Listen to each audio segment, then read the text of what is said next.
Bismillahirrahmanirrahim. Assalamualaikum warahmatullahi wabarakatuh.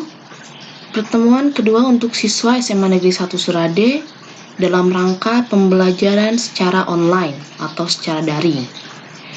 Untuk mata pelajaran fisika sendiri, ini adalah pertemuan pertama, di mana seharusnya kita bisa bertatap muka secara langsung. Akan tetapi, karena ada dampak dari COVID-19 ini, kita harus mulai terbiasa melakukan pembelajaran secara online.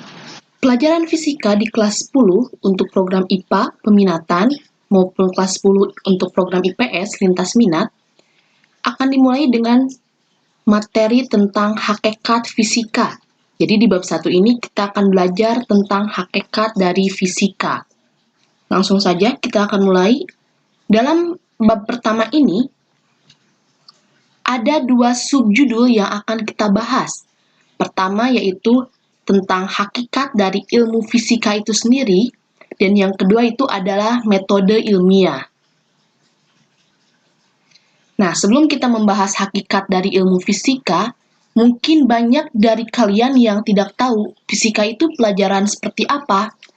Padahal sebenarnya, kalian sudah belajar fisika sejak dari sekolah dasar atau sejak SD, tapi dalam bentuk nama lain yaitu IPA, Ilmu Pengetahuan Alam. Nah, di IPA itu sendiri, ada 3 bagian mata pelajaran yang kalian pelajari secara langsung. Ada fisika, kimia, dan biologi. Nah, sekarang di SMA, kalian akan membahas mata pelajaran itu secara detail, masing-masing. Tentang seperti apa itu fisika, seperti apa itu kimia, dan seperti apa itu mata pelajaran biologi. Nah, sebagaimana yang kalian ketahui, fisika itu termasuk bagian dari IPA atau ilmu pengetahuan alam. Makanya di sini fisika sebagai ilmu memiliki suatu hakikat. Nah, di sini hakikat dari ilmu fisika ada 3. Yang pertama, a body of knowledge atau sebagai kumpulan ilmu pengetahuan. Yang kedua itu a way of investigating atau sebagai cara penyelidikan. Dan yang ketiga itu a way of thinking atau sebagai cara berpikir. Apa maksud dari ketiga hakikat yang sudah kita ketahui tadi gitu untuk ilmu fisika? Nah, yang pertama adalah a body of knowledge atau sebagai kumpulan ilmu pengetahuan. Jadi di sini fisika yang merupakan kumpulan ilmu pengetahuan ini mempelajari sifat dan gejala pada benda-benda di alam. Maksudnya bagaimana? Contohnya begini, di bumi ini kita bisa melihat berbagai macam hal seperti pemandangan atau orang-orang ketika kita akan berinteraksi. Kenapa kita bisa melihat mereka? Nah, di sini ada hal yang bisa kita jelaskan secara fisika. Pertama, ada cahaya yang masuk ke mata kita. Mata kita ini itu merupakan alat optik yang berada pada tubuh manusia. Jadi kalau kita bahas dari segi cahaya dan alat optik, itu bisa kita temukan sebagai suatu kumpulan pengetahuan. Atau contoh lainnya, petir. Bagaimana kita tahu bahwa suatu hal itu disebut dengan petir, padahal kita tidak tahu petir itu bentuknya seperti apa, atau di mana petir itu terjadi. Hal tersebut karena kita bisa mendengar suara petir. Nah, dari interaksi yang kita dengar tersebut, kita bisa mengumpulkan suatu ilmu pengetahuan di mana petir itu dapat kita dengar oleh telinga karena gelombang bunyi yang merambat di udara. Itu maksudnya dari interaksi gejala alam yang dapat kita kumpulkan sebagai kumpulan pengetahuan bagi hakikat ilmu fisika.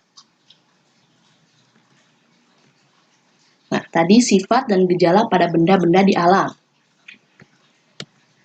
Yang kedua, apa sih tujuan dari mempelajari fisika itu? Ada 3 hal yang akan kita dapatkan dari tujuan mempelajari fisika. Yang pertama, mengenal benda atau mengenal bagian-bagian dasar dari benda. Contohnya seperti apa? Misalkan, kita bisa mengatakan suatu benda adalah meja.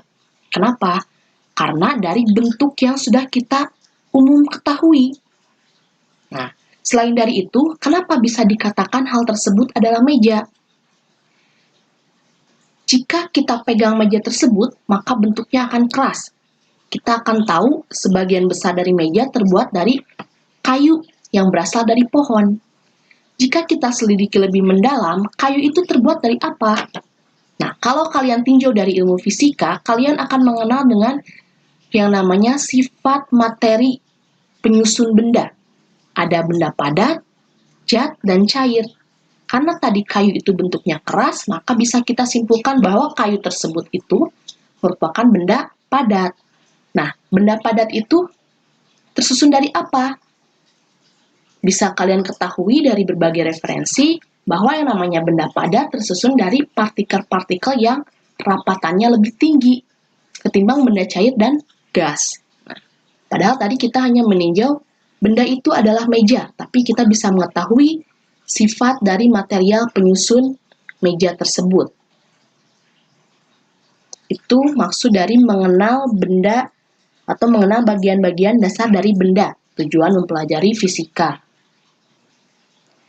Tujuan mempelajari fisika yang kedua adalah untuk memahami interaksi antar benda, sehingga dapat menimbulkan gejala-gejala di alam maupun di lingkungan. Contohnya tadi petir. Kenapa petir itu terjadi? Kalau kalian selidiki lebih dalam, petir itu terjadi karena adanya gesekan-gesekan elektron yang terdapat di awan. Makanya menimbulkan loncatan listrik. Itu. Kemudian yang ketiga, mampu menjelaskan fenomena alam. Karena tadi sesuai dengan pengertian fisika yang mempelajari sifat dan gejala pada benda-benda di alam. Jadi ketika kalian mampu menjelaskan berbagai macam hal fenomena alam melalui tinjauan ilmu fisika, maka kalian berhasil mempelajari fisika. Yang ketiga untuk fisika sebagai body of knowledge, itu adalah bidang kajian fisika. Ada dua bidang kajian fisika, yang pertama fisika klasik dan yang kedua itu fisika modern. Jadi fisika klasik ini fisika yang akan kita pelajari selama 1 tahun di kelas 10. Nah, sedangkan untuk fisika modern, kalian akan mempelajarinya nanti ketika kalian kelas 12. Maksud dari fisika klasik di sini itu apa? Fisika klasik di sini adalah fisika yang didasari pada prinsip-prinsip yang dikembangkan sebelum bangkitnya teori kuantum. Misalnya kalian nanti akan mempelajari mekanika atau tentang gerak, di sini gerak suatu benda. Kemudian optik tadi, bagaimana cara mata bisa melihat.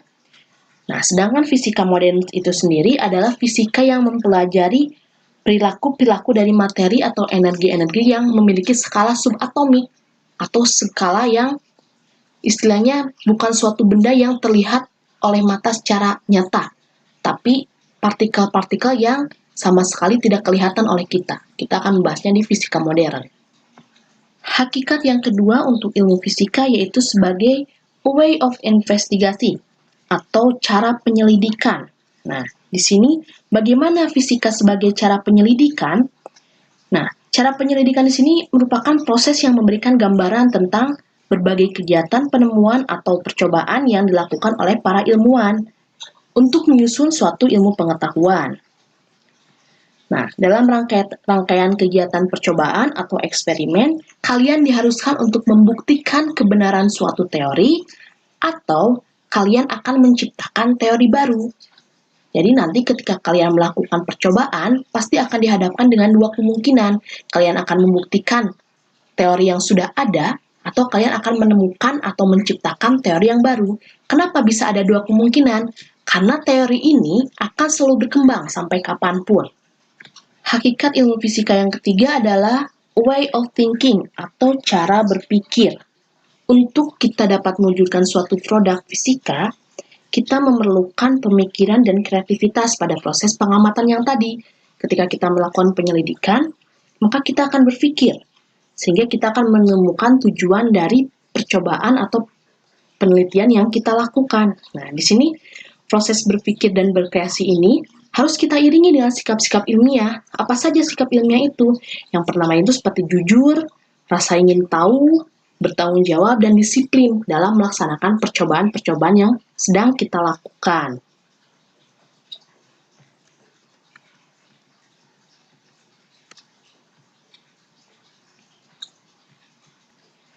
Nah, selain ketiga hakikat tentang ilmu fisika tadi, Fisika memiliki hubungan dengan ilmu lainnya atau fisika memberikan sumbangan yang sangat besar bagi perkembangan ilmu pengetahuan dan juga teknologi. Contohnya di sini, di dalam bidang kedokteran dan atau biologi, kalian mungkin mengenal istilah dari MRI atau Magnetic Resonance Imaging. MRI ini hampir sama dengan CT scan, tapi bedanya di MRI kita menggunakan prinsip dari kemagnetan, sedangkan di CT scan kita menggunakan prinsip fisika tentang radiasi sinar X. Nah, bisa juga di dalam bidang ilmu kimia, kalian akan mempelajari tentang radioaktivitas atau peluruhan. Di bidang astronomi atau ilmu perbintangan, di sini fisika jelas memiliki sumbangsi yang sangat besar. Untuk ilmu perbintangan, berarti kalian akan membahas tentang apapun benda yang ada di langit. Nah, di sini fisika sendiri dapat menjelaskan bagaimana hal-hal terjadi di angkasa sana, seperti dari teori Big Bang atau teori pembentukan bumi, atau bagaimana aktivitas tata surya terjadi, kemudian bagaimana lahirnya bintang, dan kemudian bagaimana planet-planet mengorbit. Nah, di sini fisika memiliki sumbangsi juga untuk astronomi. Selanjutnya, bidang oceanologi atau ilmu kelautan. Contoh kecilnya saja, misalkan ilmu tentang navigasi, bagaimana cara kita menentukan arah ketika kita berada di lautan lepas. Gitu. Kemudian seismologi atau lebih kita kenal dengan ilmu bumi atau tentang earthquake, gempa. Kalian akan mengetahui bagaimana gempa itu terjadi. Potensi-potensi gempa akan berada di wilayah mana. Itu fisika memiliki sumbangsi di bidang seismologi. Selanjutnya, meteorologi. Sebenarnya masih banyak, ada klimatologi, kelistrikan, dan banyak hal lainnya yang bisa kita temukan. Bagaimana fisika memiliki sumbangsi terhadap bidang kajian lain. Nah, selanjutnya bagaimana peran fisika dalam kehidupan, misalkan di dalam bidang telekomunikasi. Jelas di sini fisika memiliki peranan yang sangat penting. Contohnya dalam bidang telekomunikasi yang sering kita gunakan adalah handphone. Bagaimana kita bisa mendengar suara orang lain dari handphone? Sebenarnya ketika kita bersuara atau kita mengeluarkan gelombang suara kemudian masuk ke dalam mikrofon dari handphone, maka gelombang suara yang kita hasilkan ini akan diubah menjadi bentuk gelombang lain. Kalau handphone berarti menggunakan gelombang elektromagnetik. Nah, gelombang elektromagnetik ini merambat melalui udara atau bisa kita katakan jaringan handphone yang kita gunakan. Makanya ketika sampai kepada penerima, sinyal penerima, gelombang dari elektromagnetik ini akan masuk kembali. Akan diterima oleh handphone dan diubah kembali menjadi gelombang suara yang akan terdengar oleh lawan bicara kita. Itu salah satu contoh yang sering kita gunakan di kehidupan sehari-hari. Kemudian yang kedua, di bidang transportasi. Nah, di bidang transportasi yang sering kita gunakan adalah motor. Di motor ada yang namanya kaca spion. Nah, di sini di dalam kaca spion tersebut, hal yang kecil sebenarnya kita menggunakan prinsip fisika, yaitu tentang cermin. Spion yang kita gunakan itu seringnya menggunakan cermin cembung atau cermin datar, karena cermin cembung dan cermin datar ini dapat memantulkan cahaya. Contoh lainnya mungkin kenapa motor bisa melaju? Ya kalau kalian jawab pasti karena ada mesinnya. Ya, sebenarnya prinsip fisika dalam mesin motor itu banyak sekali. Contohnya misalkan piston-piston yang bekerja pada mesin motor tersebut. Yang ketiga adalah peralatan rumah tangga. Nah, di sini yang paling kalau perempuan mungkin alat-alat masak seperti panci dan hal lainnya. Misalkan ketika kita memanaskan air di dalam panci, kenapa si air bisa mendidih? Hal tersebut karena terjadi penghantaran panas dari bahan panci itu sendiri atau bahan aluminium misalnya.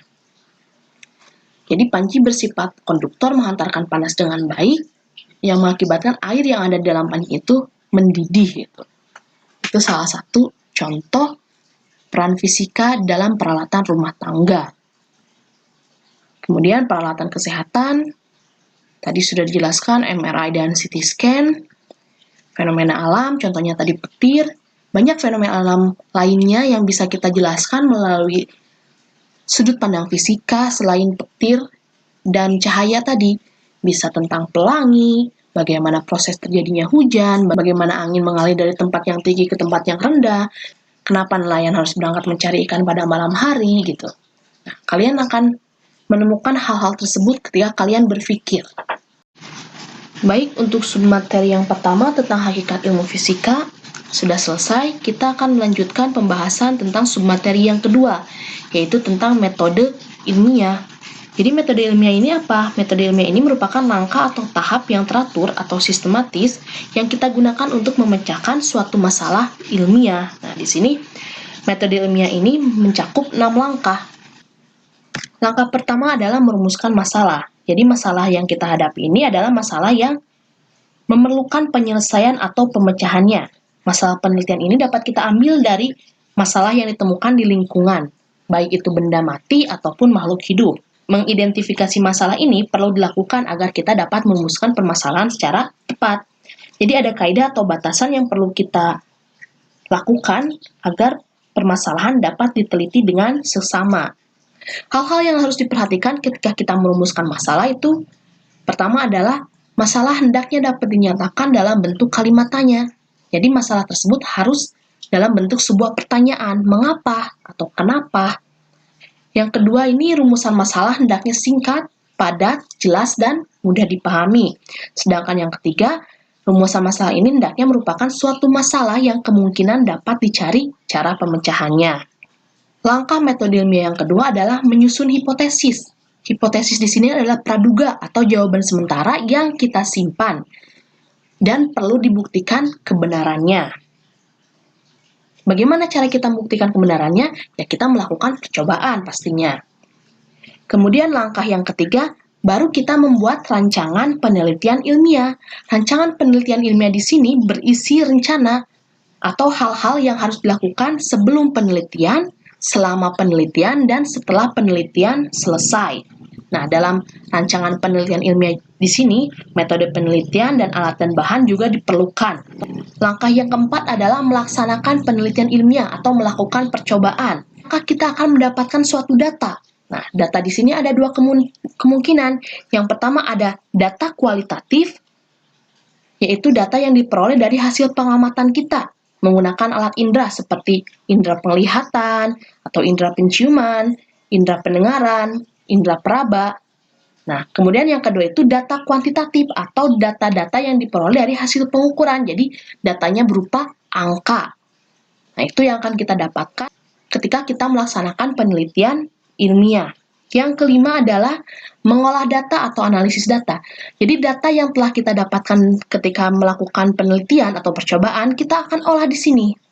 Bagaimana mengolahnya? Kita bisa menyatakan data-data yang kita dapat dalam bentuk tabel, grafik, maupun diagram di sini.